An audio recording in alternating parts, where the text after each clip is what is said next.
Lemon Amiga present.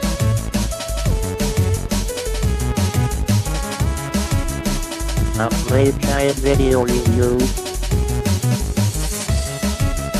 Sit back and enjoy the show.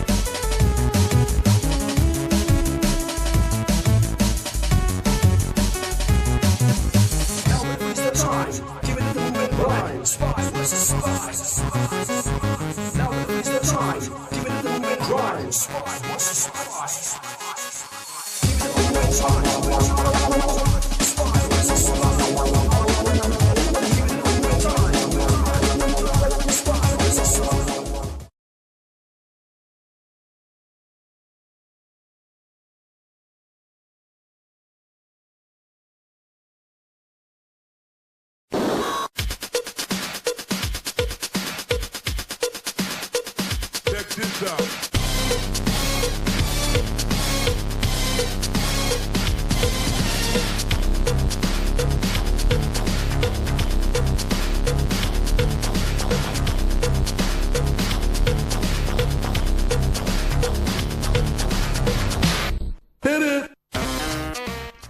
Hi, welcome to another Amiga game guide and review. This time we're taking a look at the 1990 game, The Spy Who Loved Me, released by Demark and developed by Kremlin. Demark was founded by Dominic Wheatley and Mark Strachan. They formed in 1984, and on the Amiga they picked up various film licenses including Star Wars, Live and Let Die, License to Kill in 1989, and they went on to do Thunderjaws in 1991. So with all that Star Wars heritage behind them, this was the last James Bond film game tie-in that they ever released. So let's take a look and check this game out. To begin, we are given a mission overview which ties us in with the movie. Carl Stromberg there is the tyrant and we must get rid of him. In this case, we are given a special car and we must drive low speed down a series of twisty and turny corners in this very easy beginning road section. And you might see pedestrians there, and we also have a gun. The aim is to avoid the pedestrians and to pick up the money, which is the Q symbols you can see me collecting there. The money you can see there is represented on the status panel on the right. And it's important to collect coins at this stage for two main reasons. Number one is that will allow us to buy upgrades on level 2, and the second reason is we cannot get off level 2 unless we have 150 of those coins in the bank. At least that amount, or otherwise we will have to keep retrying until we get there. Apart from a few patches of oil and water there to slow us down, the pedestrians don't cause much of a problem. You can see mines there in the road which will deplete our armour level, which is the red bar on the right, and as long as we don't veer off that road, the armour level should remain at a steady level and we can get through to the next section of the level. The hardest part is driving slowly enough to pick up all these coins in the first place, because the temptation is to floor it and you really don't get much speed out of this driving engine. Like we saw in the introduction, the computer player drove through this at high speed, but I'd certainly recommend slow speed, or at least as slow as possible, to collect as many coins as possible, and that is absolutely vital, as we shall see. The second part of the first level is a spy hunter type switcheroo, when we enter a speedboat and we can collect those coins and jump over ramps in a similar fashion. Again, you can see swimmers there which we must avoid or run over for minus 50 points each, and on the map there on the left you can see the ramps are predicted there on the map, so it's possible to see those and anticipate the level. Unfortunately, on this section of the level there is a ramp on the map there on the left, but unfortunately there is not a ramp on the actual game. And that's just the start of the infuriating bugs which we will see in this game. It really is a test of the patience, and this first level really is easy, and it's a nice introduction to the game, which is, as I say, difficult later on. At this stage we also have smoke and missiles which we can use to blow up the enemy, and we are given some of those when we enter that speedboat, and that certainly does help slow those guys down. The damage, you can see the damage will go down very slowly as you bump into those guys, but as long as you don't run into any dead ends or touch any of the scenery, then we'll be fine. Over the final jump, we find even more coins, which we've decided to miss on this occasion, and we've collected 75 coins in total. And at the end of the level, there is no end of level boss. All we need to do is stop and the game will complete itself just like that. On the second level, we return to the Lotus, and it's a driving mission in a similar kind of vein to the spy hunter genre. The acceleration of this machine, when you do rev that thing up to high speed, is quite good, and the scrolling, you can see there, well, the screen ripper is a little jerky, but the scrolling, as you can see, is smooth enough. You can see enemies from the actual film there. The guy on the bike will fire his sidecar in your general direction, so you have to avoid that. And yes, enemies from the police to other agents on the road.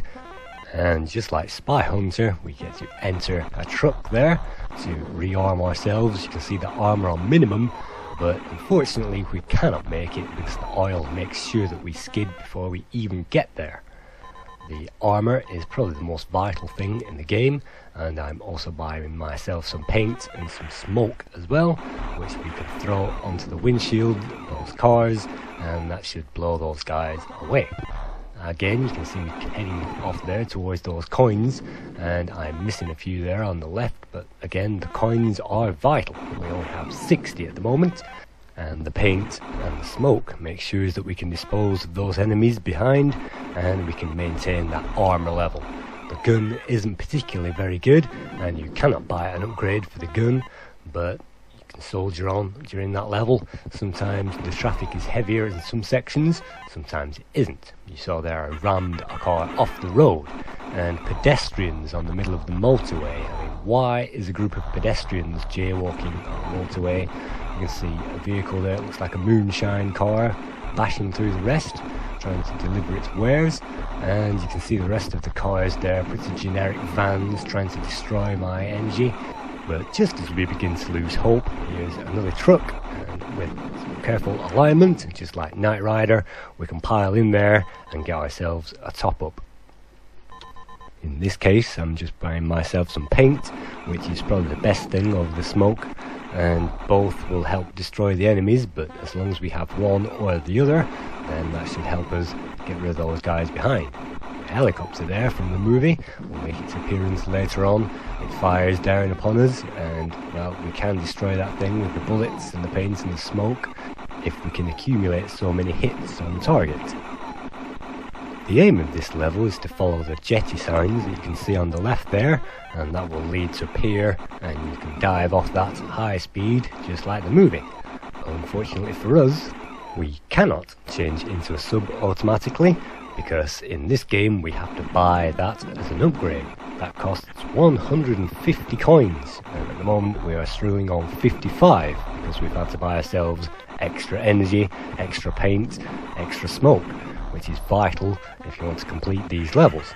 Yes, you need to buy the upgrades in order to get further and save that armor, but at the same time you can't afford to spend that because you need to save it all for what they call a sub conversion. If we are careful, we can get to these checkpoints every so often. The truck will appear, but as you saw, I did not save my armor, and I was not careful enough to reach that checkpoint.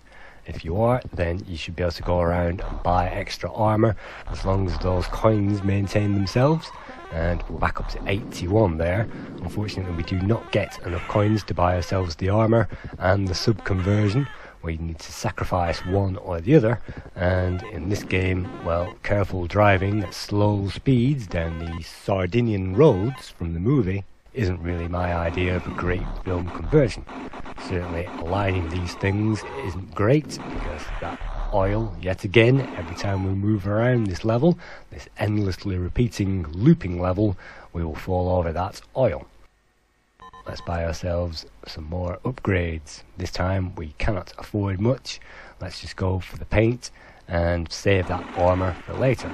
Apart from going off on these twisty turning levels, the other disadvantage is that the guys from behind will try and knock us off. and we must destroy those before they do so, otherwise our armour will be depleted much more rapidly. Another bonus on this level is there are different routes to take, and by branching off there we can take the other alternative routes through this level, which contains far fewer coins, but it is certainly safer. As you can see, those idiots there, certainly safer than being in a pile-up. This also saves the smoke or the paint for when you do need it later on, and unfortunately you cannot avoid these guys. Sometimes you can knock those guys off the road, but sometimes you just can't avoid being stuck in traffic. Just like DeMark's earlier release, License to Kill, this top-down pseudo 3D perspective works well, and the graphics are reasonably well drawn to carry that off. And unfortunately blowing the screens up just a little bit, as I have done with these screen rips, doesn't particularly help the game graphics, but you can see there the graphics are generally well done. The sound is good for the most part, and you can hear the usual crashes and bangs that you'd expect from a driving section such as this. I have to say the engine sounds are particularly quiet, and you don't get any engine revs or anything like that. You just get the bullets firing and the crashes and that kind of thing. No sound again for the helicopter, which is a shame, and things like that. And there's obviously no music either. The computer AI on offer, as you can see, is virtually non-existent, and I have to virtually stray into that guy's bullets before he gets any on target. Avoiding the enemy in this game isn't hard, and at last, when we re-loop the level yet again for the second time, we managed to get some speed out of this engine. Unfortunately, if you run out of paint or smoke, you'll find decreasing the enemies is particularly hard on this game, and all these enemies here make sure that my armour is being depleted at a rapid rate. Our gun will only fire forwards, and so without anything to fire from the rear, those guys are a real pain. You can see there I am struggling desperately to get some extra armour, and I failed, which loses a life. We are given 5 lives at the start of every game, and if we pull stunts like this, then we will find those lives will be depleted. You can pull off some amazing manoeuvres on these levels, but two-wheel driving isn't one of them. Even jumping over ramps in this case ends in a failure. The good news from our point of view is that during this playthrough I am surviving and yet taking those ramps very easy indeed. I like to enter every single one of these moving roadblocks in the road, and that will shield us momentarily from those enemies. At this stage all we can do is to buy some more upgrades. The good news is we have 140 credits in the bank, but that will have to be spent on surviving this third trip around the same level, and hopefully we can afford the 150 for the sub upgrade by the end. The enemies there making life difficult. So while I continue with my evasive driving manoeuvres, the coder in this case was Paul Margrave, and he started out on the Amiga with F-16 Combat Pilot. He teamed up with Anthony West to form the Kremlin, and in 1989 they worked together on F-16. He also moved on to Super Space Invaders and the obscure Rex, which was a shoot-'em-up released in 1992. The graphics were created by Anthony West, which is the other half of the Kremlin. Anthony West also helped create the graphics for Stun Runner, and to help Anthony with the graphics there was Lloyd Baker, who'd already worked on Days of Thunder and Hard Driving 2, 2 diabolical games there, and Alien 3 he worked on, and Globule as well, which had fantastic graphics. And the music was created by our very own Matt Furness, who worked with DeMark creating Badlands, Castlemaster, Clax, and the very atmospheric Shadowlands as well. So Matt Furness working for DeMark there. You might have noticed I got killed yet again. So we are now on 2 lives, and we now have 168 coins, which should mean, fingers crossed, we can afford that sub-conversion after looping around these levels so many times. And, well, I don't think that this was in the game design, and if it was, well, it makes the first couple of levels pretty darn crazy. But at least now that we are here, eventually having to endure that oil yet again, we can now enter that shop and buy the sub capability. Now that we have all that credit in the bank, we have now got full health and we can only just afford that paint to get us through the next section of the level. But at least we have the sub capability. Another quirk in the game is the fact that the game mechanic will not allow you to avoid the truck for any length of time. In fact, the truck will maintain its distance from you and you must enter that truck or it will hang around there forever. Sometimes the dedicated player can use this to their advantage by moving the truck out there in front. When their energy levels are reaching minimum, they should hopefully be able to jump aboard and refuel to the top. Unfortunately, that game mechanic did not work for me. And, well, you can use those cheats in the game if you want to carry on there, if you have the armour and the health to spare. But for me, I'd rather avoid enemies and contact with all these guys as much as possible. You may think having money in a game such as this is a tremendous boon, as it means the player can upgrade and buy those extra items for later. Unfortunately, the game does not provide us with enough money to make use of all these upgrades. In fact, the paint and the smoke are basically the only things that we can afford. The pursuit missiles and the intercept missiles, the side bolts, the torpedoes and the laser we cannot afford, and the sub conversion, well, we had to afford that sooner or later. Which begs the question, why are those things in the shop in the first place? Surely, why have those items in the game when the player cannot afford those unless they loot the level maybe 5 or 6 times, picking up over 300 credits, which in this game is difficult enough with all this action going on. You can see the helicopter there trying to gun me away. I used up all the smoke trying to get rid of it. And yes, it's trying to gun me down because we are entering the jetty area. We at last get to see the action sequence from the movie. And if I put my foot down, we can drive over this jetty at high speed, and that will finally complete the second level. The third level takes us underwater, and we saw a macro sub conversion there as we move into sub mode, and that's nicely done. You can see these graphics move fairly quickly. That's because I'm using an Amiga 1200 with an 020 processor. The 020 doesn't make much of a difference on the first level or the other levels, but certainly the underwater level, you can see the graphics are moving much more quickly there, probably twice as quick as they would do on an Amiga 500. So that makes the action more packed, and you can see there I'm taking on these subs. There is a method to get rid of these, but usually hammering those and avoiding as many bullets as possible is the way to go. Periodically we can pick up extras. You notice the yellow T there, that's for torpedoes, and it's best to save those torpedoes as much as possible for these bosses, because those bosses take a lot of firepower to knock out, and you saw there I used my torpedoes to knock them out straight away. That's how you do it. That gives us a laser, and the A is another armour upgrade. Unfortunately, now that we have all those upgrades, we cannot use those against these endless enemies, because we need to save that firepower, every single laser blast, and every single torpedo for these bosses. This boss can only be done by driving underneath it and hammering away at its weak spot. I've tried that boss any number of times in any number of different ways, and actually driving underneath it is the only way to kill it.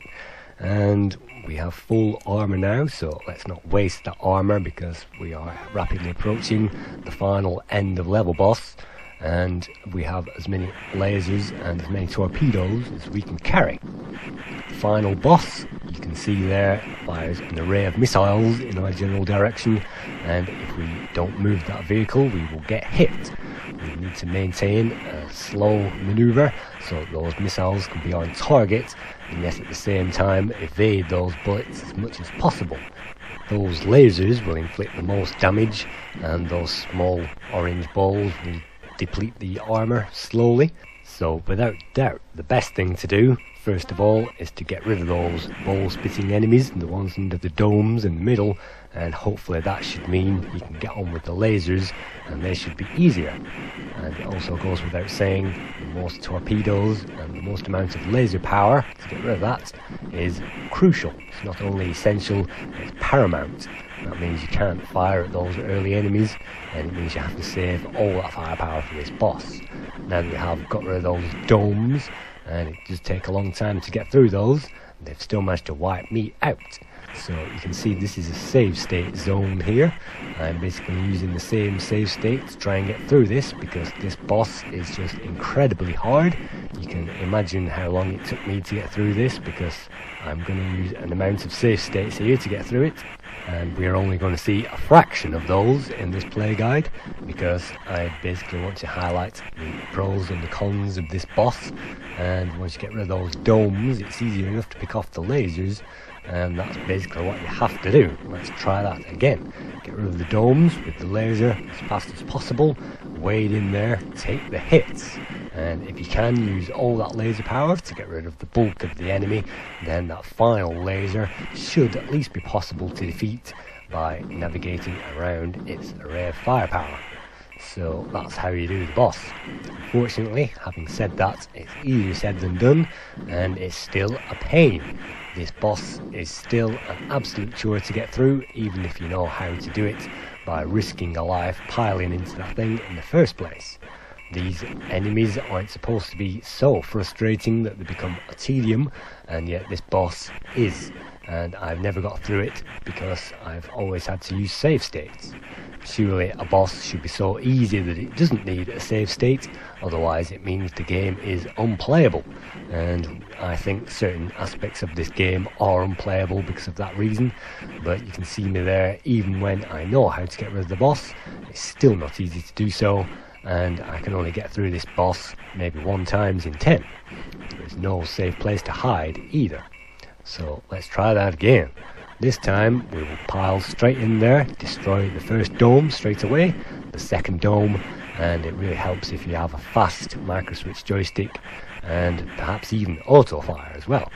So that's how you get rid of the bulk of the base, and that just leaves the tiny gun wielding the very strong laser to go.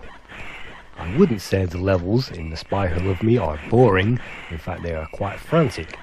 They all require their own unique dexterity and dedication level, and yes, mastering the controls of each and every level is crucial in this game, because most of the levels are completely different. After this boss, there are no more driving sections or underwater sections, and the game mechanic changes completely, which on the surface means the game is varied, but unfortunately getting past these difficult bosses is certainly hard to master, and that took time and dedication. On to level 4, or as this game calls it, scene 3, where we change locations again.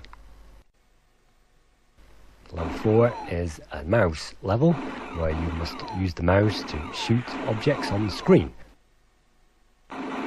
Just like a target gallery, we can shoot those things for extra points, and they will eventually drop ammo boxes, and they'll see those silver flashing boxes there. So it's crucial not only to maintain our health on this level, because when those guys shoot at James Bond, they will deplete his health, and it's important to maintain the ammo as well, because if we run out of bullets, then that's curtains for James Bond. So as he moves to plant the explosives there, we must defend him. But one of the annoyances of the game is that you cannot press the left mouse button to fire. That's right, we can use the mouse to navigate this pointer on the screen, but we cannot use the left mouse button to fire. We have to use the joystick fire, which means both of our hands are busy trying to control this game. The very first time that this happened to me, I was unable to fire, and I died very quickly as a result. The mouse is also quite laggy on that level, but fortunately for the next level, level 5, we get to use the joystick. Having invaded Carl Stromberg's secure tanker, we can now deactivate the submarines, which are set to fire nuclear missiles. One on Moscow and the other on New York. First of all, we must enter a mastermind game to determine the right symbols so that we can understand the symbols to enter the code. And you can see there the code at the top of the screen. We must enter those numbers, and the numbers will read out the equivalent code on the bottom.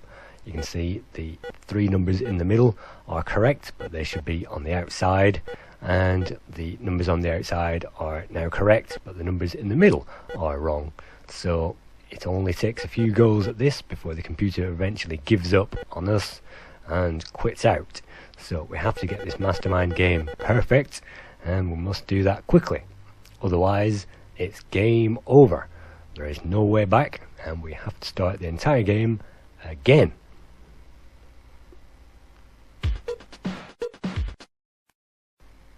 For this reason, it's important to get the code correct first time by entering numbers 1 to 5, and you should find in amongst those the right combination. You can see there number 3 followed by 5553 should give us the correct combination. So if I enter that, that will say input the target from the book. What book? Well, in this case it's referring to the manual. That's right, the game expects you to have the manual on hand, as you must enter the code from the manual into the computer as quickly as possible, and you are being timed. If you stop for any reason to find the manual or to flick through the pages of that manual, then you'll run out of time, and that is the worst copy protection I've ever seen. Unfortunately, you cannot make up your own codes, as you can see me doing right now. The codes will not work unless you enter the exact code from the manual, so that means another life over. This kind of manual protection isn't really satisfactory in a game such as this, and I remember having this game at the time. I did not have the manual and I struggled to complete this level.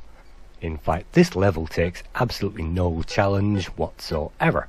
The first code is always the same, 35553, and the passwords are always the same as well. So as long as you know those, this is not a hard test. So I think they could have done this better. Having a manual protection in the middle of a game certainly leaves a lot to be desired.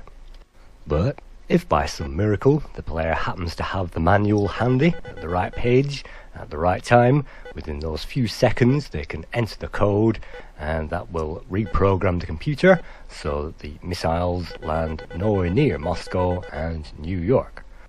Now that we've reprogrammed the enemy missiles from Carl Stromberg's submarine chomping boat, it's time to return to the underwater fortress and rescue Anya. For this, just like the movie, we are given a high-powered jet ski, and all we have to do is to negotiate the hard level of enemies.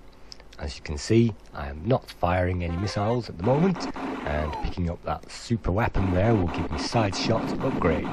But no matter how I hammer the fire button to get rid of these enemies just aren't for dying. And you see the hovercraft there, I really hammered the side of that thing, and all that did was waste my armour.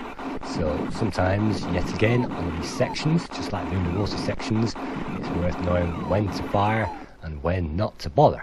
As you can see, I'm having absolutely no impact on these guys, and yet my armour is falling off the floor. I've just picked up some missiles and I'm about to pick up a laser, but once again I have to save those for the bosses, and if I press fire to kill these guys I will be wasting the laser and the missiles early, so I can't afford to do that. But at least the game periodically gives us some extra armor there so we can survive. So this level is the art of avoiding bullets for the main part. The enemies always follow a standard pattern and they are easy to avoid, which perhaps is just as well. All the bosses in this game require significant firepower, and every single one of those lasers must be sunk into the back of that thing, so we must wait periodically, get to the rear of that thing and shoot on the very corner.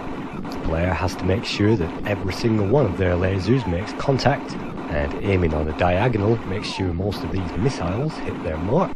This boat is very tough, and of course we have to avoid all these bullets and all these things that the boat is trying to launch at us, depth charges and torpedoes there. And even when our stocks of firepower run dry, it's essential to keep hammering that fire button as quickly as possible. And for that we gain full armor. But you saw my armor level was at minimum, and if I wasted those lasers there's probably no way I could get through that mid-level boss. And those arts and tactics are learnt through perseverance and playing this game over and over. It can be very tempting in this game to blast away at the enemies and hope that you survive, but tactics means perseverance in this game, and I'm basically on zip armor, so I'm having to collect that. And now I have full lasers, I can't afford to use that. So again, the frustration in this game really piles up. Heading on, we now find 2 gunboats waiting to blow us away, and we must destroy these one after the other with minimum firepower. Again, waiting to return fire on the aft of that boat is probably the best thing to do, and if you can avoid most of its firepower you can actually shoot the depth charges, but everything else must be avoided. You can see I am using the normal tactic of swaying left and right, and the bullets will lock onto our former position, so we have to keep on the move there. And it only just gives us enough time to collect those energy top-ups before we face the second of our 2 identical bosses. And so at this point, without many missiles left and precious few lasers, we make sure that every single one of those hits. And I'm not using an auto-fire joystick, I'm actually hammering away with the old zip stick, and the fire button is very sensitive. It is recommended to use auto-fire, but if you can have a fast firing joystick such as this, then that certainly helps. The more you can lay into that thing early, the better, because it really does take some shots to knock out. And you see there, I don't really have enough armor or firepower to take on these guys, which I feel is a huge shame, because at this point in the game it could have really done with a long hard battle of us battling away there, firing bullets and taking on all kinds of enemies. But the enemy patterns are quite samey, and because those are very hard to destroy, it can get quite repetitive. To add insult to injury, there is no final level boss on this level. All we need to do is slow down and park up on the pier there, and we have completed the mission. The submersible city is our final location, and here we get to face Jaws and Stromberg himself. Here, once again, we must use the mouse whilst pressing fire using the joystick fire button, and if we aim on target, those guys will be blown away, and they will periodically drop ammo boxes which we must shoot to pick up, but unfortunately there is no way to restore our health. After a few guys shooting those down, we will eventually see Jaws appearing on the screen, and we must shoot him in the head straight away before he grabs onto us, because our armor will be depleted as soon as he hits the middle of the screen. If you shoot him a few times in the center of the head, that should get rid of him pretty easily enough. And then by shooting all the other guys quickly and accurately on target, and collecting all those ammo boxes every single time, will eventually lead us on to Carl Stromberg himself. He appears from the right hand side, and he has Anya with him. It's important to shoot him quickly before he fires at you, otherwise you will lose a life and have to do the whole thing all over again. When he appears, you will have precious few energy left, and you cannot pick up energy on this level. You just have to shoot the red shirts before they hit you, and that should mean that energy is conserved. If you are slow and hesitant for any reason, the energy will be depleted and you'll be unable to complete the game. This final level is very tricky indeed, and the player has to memorize the pattern of every single one of these combatants, otherwise they will fail. The controls are laggy and not what I'd call smooth at all, even with my high DPI mouse, and so you have to be really accurate there. If you move the controls too quickly, we'll be off target, and so you saw there I had to reload the game yet again from Savestates, because I wasted all my lives trying to get this level perfectly. And yes, we must complete this level absolutely perfectly if we want to complete the game. If we miss anything like the ammo box there, that has basically written off our chances, and we might as well try again. Using save states to complete this game, because it's simply too hard to complete it, is a nightmare, and you see missing an ammo box means we can no longer shoot Jaws and we die. Similarly, when we try to shoot the end of game boss himself, Call in the head, we can do that, but the woman will linger on in that position forever, and if we try to shoot the enemies behind, we might shoot her instead. You can see I pleasantly avoided shooting her in the neck, but trying to shoot that enemy behind, even though I was nowhere near, still killed the woman, and she can stand in the middle of that level if we allow her to do so, but usually she blocks one of the enemies on the right hand side of the screen, and so trying to shoot the enemies from behind her is an absolute nightmare. And as I say, if you let Stromberg enter and walk to the centre of the screen, he will simply blow you away with his gun, so it's not like you can wait and make sure Anya is in the correct position. You just have to shoot that thing and hope you get him first time, and if you can, well, that's game complete. If you shoot Anya by mistake, you will still complete the game, but if you manage to rescue her, then that will lead to a final screen. Taking a look at the scores, see Amiga gave this game 76%, Amiga Action gave this game 76%, Amiga Format gave it 80%, and Your Amiga gave this 84% in December 1990. I feel although the graphics and the sound are great, the gameplay is just a little too tricky in places, just a little too slow in places, and a little too hard with all those niggly little things like the second level and the trucks and the money aspect and the hardness of the mid-level bosses. Finally, once you complete the game, you get a nice picture there of Robert Downey Jr. and Jennifer Lopez in the sequel, and well, that's pretty well done, I suppose. And yes, the graphics are great in this game, but as for playability and longevity, I think this game only rates as a 7, basically because it's too frustrating in certain parts. Even when we manage to complete the game there, the game refuses to give us a high score table, and we basically have to die in order to see what we got. So, thank you for viewing this Playguide review of The Spy Who Loved Me.